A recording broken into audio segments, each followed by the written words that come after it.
Good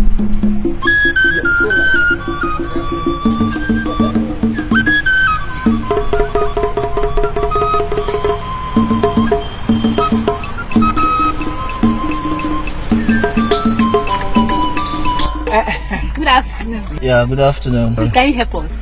Where you guys going? Down. We dey go down. Yeah, exactly. Anywhere where you drop us, we are okay by it. Wouldn't we?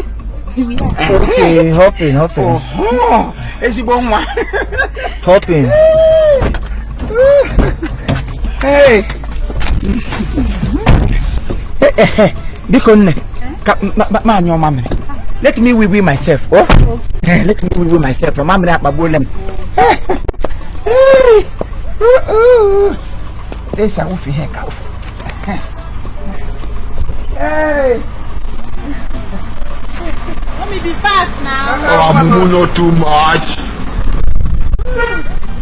70 years old man. Hey. What can be something else? How many go home? And I'm better than what? I'm born in here. How many times would they tell you before you know that Nigeria? I'm coming, my dear. Continue to discuss to him. Oh, you be mumu. But already I'm Katana. He may want to raise. Bukwana Gumamerike. Hey, you know, let me man.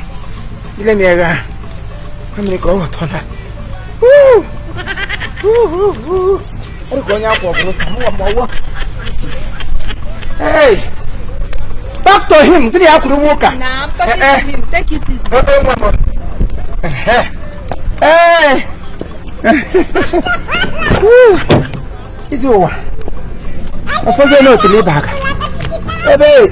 You know, your hand go. Hey, babe. How many times would they tell you before you know that Nigeria is not hot? Hey! Snake and Nick and he how got I mean, I saw one. Oh, one. Hey, babe, you take a bung on the nail.